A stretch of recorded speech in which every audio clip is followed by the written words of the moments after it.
Greetings Computer Science 2A and welcome to this tutorial on Java generics. We're going to be looking at doing Java code specifically for generics with regards to our tutorial series that we've been doing throughout the semester. This tutorial assumes that you've already gone through the theory of Java generics. If you haven't, please go and read through lecture on generics. We're going to look at some of the content of that lecture as we go through the specific tutorial.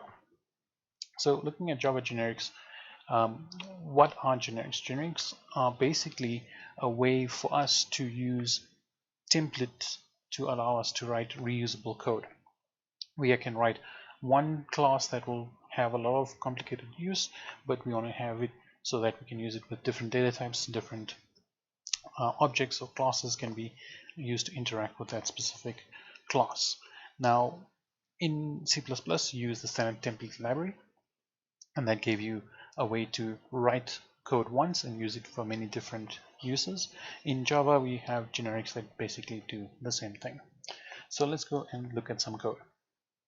So at the moment what we have is we're going to look at how to actually write generic code. There's two ways we can write. We can either write a generic class or we can write a generic method, and we'll look at both cases. Where would you use one or the other, and then we'll also look at what is built into Java in terms of the standard classes available in the Java JDK.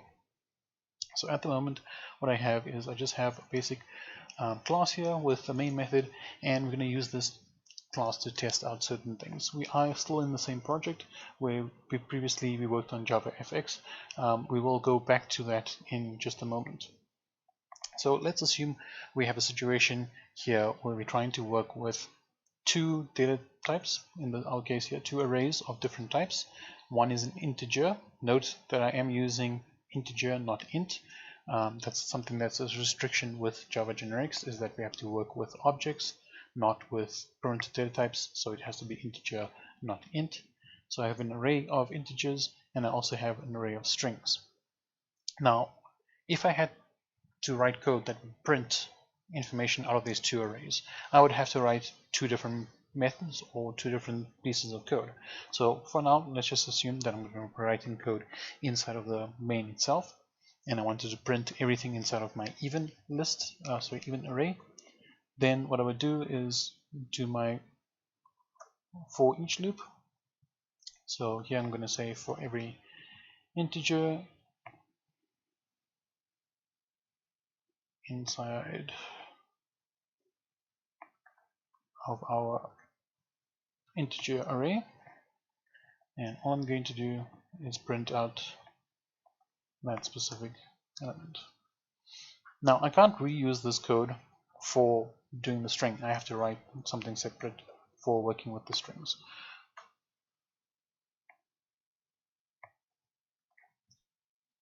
So I'm going to loop through my odd array, and there I'm going to do basically the same thing in terms of printing out that element.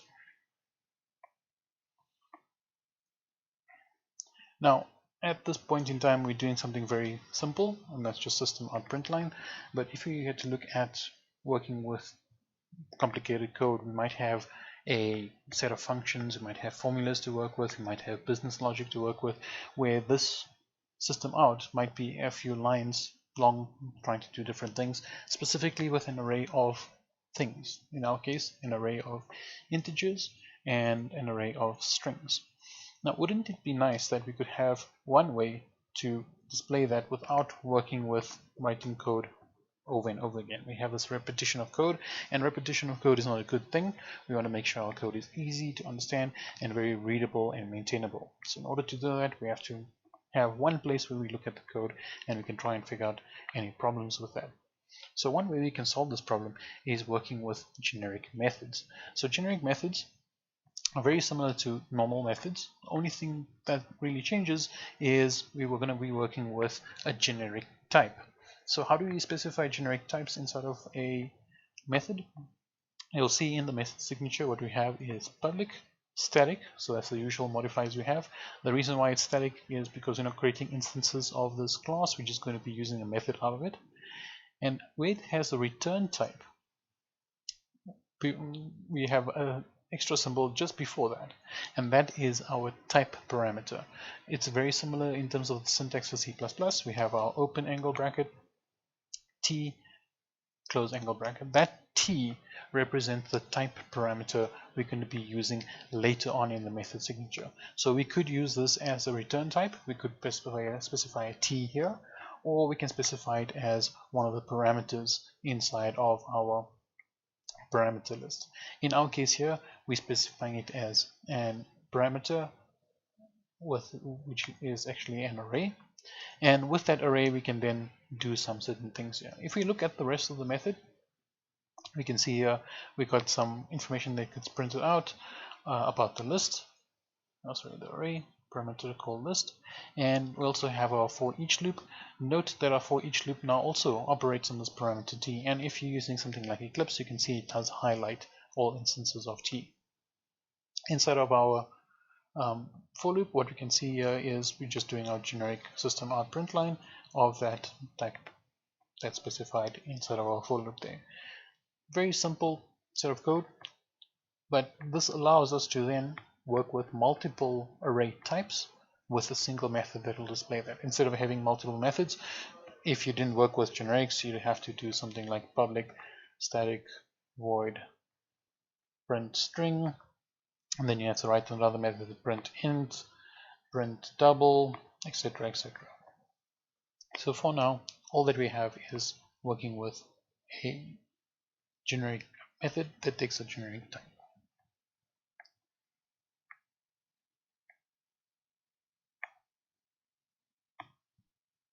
So how do we use these generic methods? Inside our main, what we can do is look at calling that specific class. It's called generic methods, and if we look at the IntelliSense that pops up, we can see that it has a function called print, and at the moment it doesn't take a type parameter, but what we want to specify is we want to specify a specific type parameter for this print method. So what we'll do is we'll specify this is going to be specifically for strings.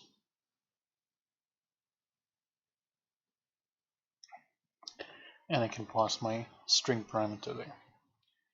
If I want to do it for integers, I'll just change my parameter specify for integers. Then obviously the method here will need to take an array of type integer.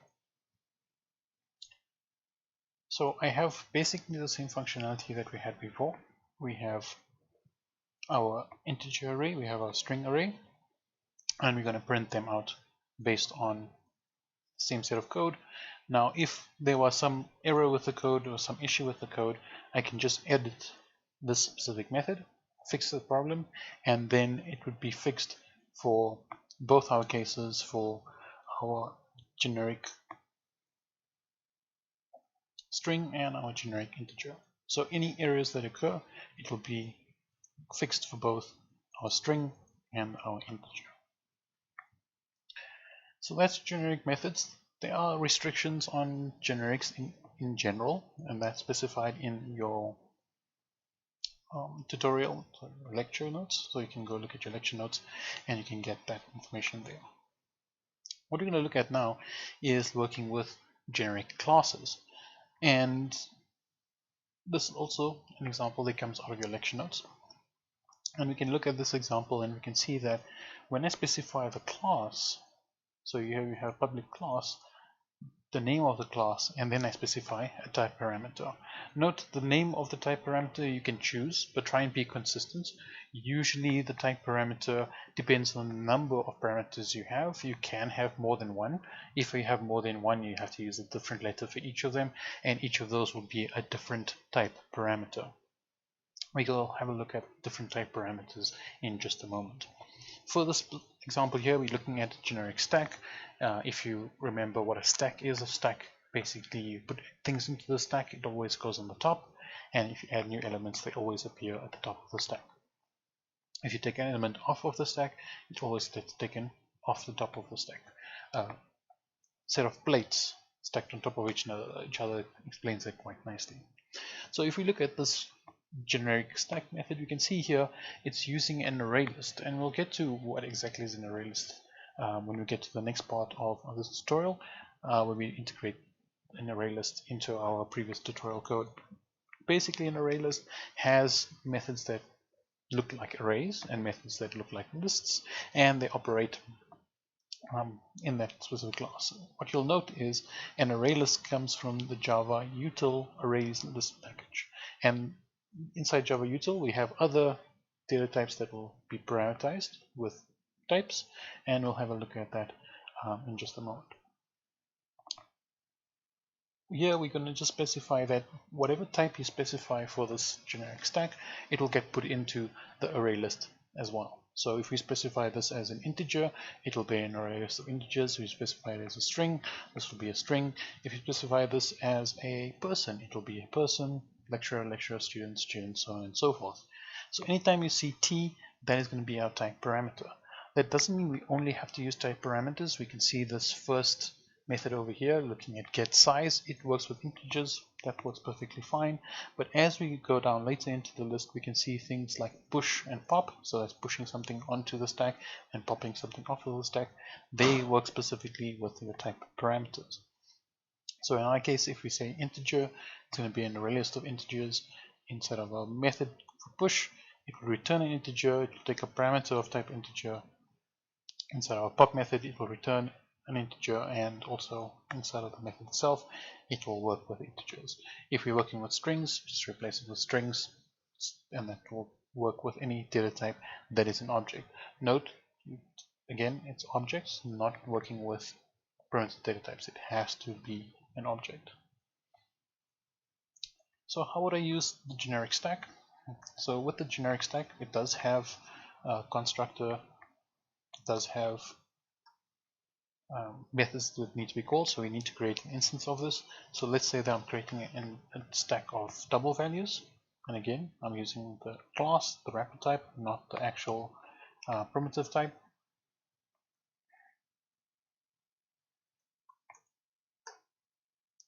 So there I'm creating it. Now when you're working with newer versions of Java, it does take out some repetition.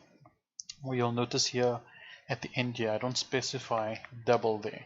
I can specify it if I need to, just by putting it there, but if I don't, that's perfectly fine. The compiler will understand that you're declaring it as type double. It will infer that this is going to be a double. And then with the double stack, what can I do? So if we look at the methods here, just look at the methods, and what we'll see here is there is a pop method, and it explicitly says double there, and a push method also says double. So when we create an instance of this thing which has a type parameter, it will infer that everything that is a type parameter, so it will be t inside of our generic stack. See, t push takes a t type parameter, pop returns a t type parameter. It will fill in whatever that type is. So here we have pop returning a double, and push taking a double as a parameter, returning a double as a return type. So let's push something into our double stack, and notice it has to be a double. So they have 1.2, and I can specify d at the end to specify explicitly a double. I can specify more values, and that will all get pushed on in a stack like fashion. Okay, so looking back at our generic stack, we can specify a type parameter, and that will get put in anywhere where we see a type parameter being used. That will infer the type from whatever type parameter we put for the class itself. Now, we said array lists operate like arrays, but they also operate like lists. Now, if we look at the actual array list class, we can see some interesting things. So because this is a Java util class, you can see the package there says Java util. There is going to be a lot of documentation. I'm going to skip all of that. You can look at the Java doc if you want to read all of those things. But what I want to take note of is things like a default capacity. An array list has a default capacity. And if I carry on scrolling, there's some things about elements, there's size, and also a constructor where you can specify the capacity. And as I go on through here, what I want to highlight here is looking at things like this grow method. This grow method, except for this top part here, looks very similar to something we've done before, where we try to grow an array, keeping all the data but having a higher capacity. And we've done that before. Looking at our tutorial that we've been doing so far, the education tutorial, we had a class called module. Inside the class called module, we had an array of students, an array of lecturers. We had to keep track of the index in the array, and then when the array got full, we had to copy the array and make it twice as big. Now, if an ArrayList already does that, can we adjust this class to work with ArrayList instead of working directly with the arrays themselves? Because ArrayLists have extra functionality that we might use in the future. We don't have to worry about this default array size. It's not something that we need to set by default. It's set by the ArrayList class itself, as we saw inside of the Java doc. Inside of the definition of the class, it has this default capacity, and it will handle creating a bigger array internally whenever it needs to. So we can replace some of the things we have here now with array lists. So let's go and do that. So I'm only going to do one of them. I'm going to looking at student, and we have to make sure that we import array lists. We don't need this class index anymore because array lists will handle all of that indices, everything internally. But we do have to go and change now the actual content of the class itself. So here we can't say create a new default array because we're working with array lists. So we can just create a new array list.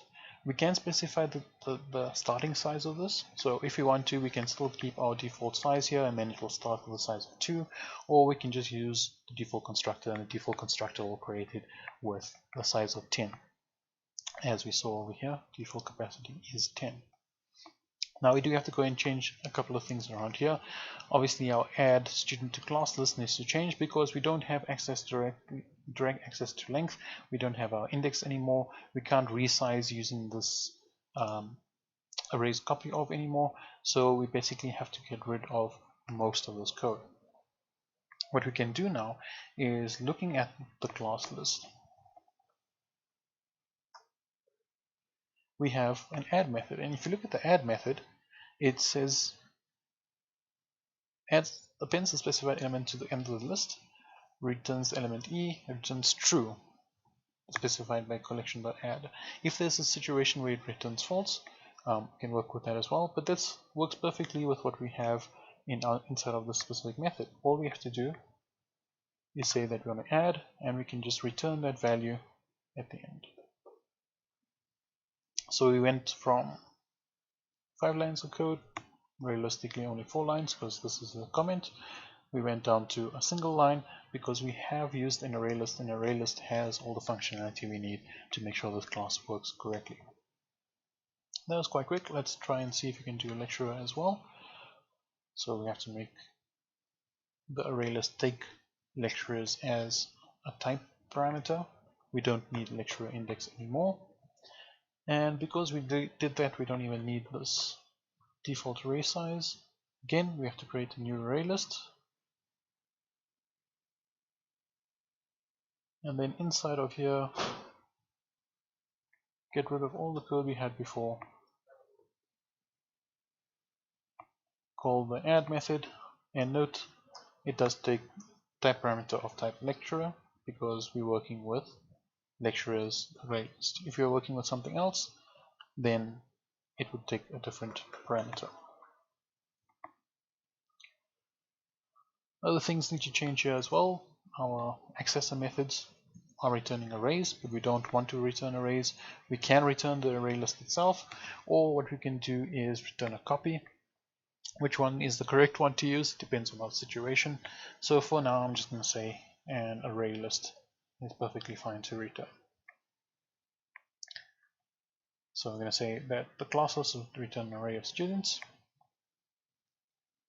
and the lecturer will return an array list of lecturers. So we cleaned up some of the code that we had in terms of adding stuff to our class list and to our lecturers. We can also add methods now to do removal. So before we had to work out which index we had to go find a specific element inside of there. What we can do now is have a method somewhere else. Let's actually do a new method.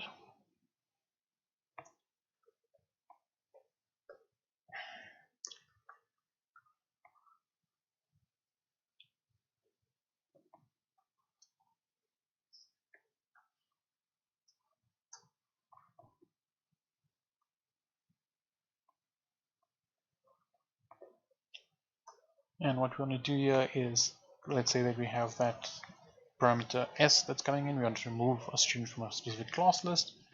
So then we can say class list, and then there's a remove. Notice the remove object, and then we can specify that remove there. If we look at the method itself, it does return a boolean. So maybe we should change this to boolean. And then if we look at the Java doc itself, it says returns true if the list contains the specified element. So if we try to remove a student that isn't in the class list, it would return false. If it returns true, then it removes someone from the actual class list. And because it just returns true or false, we can put that directly as the return type for our method, and that will return that specific condition. If it's in the list, it will return true. If it's not, it will return false. Okay, so I think that comes to the end of our tutorial on generics.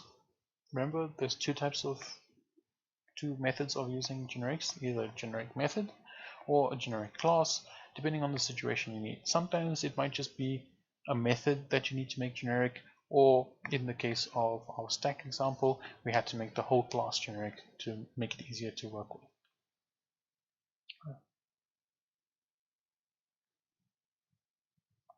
Thank you for joining me. I'll see you in the next tutorial.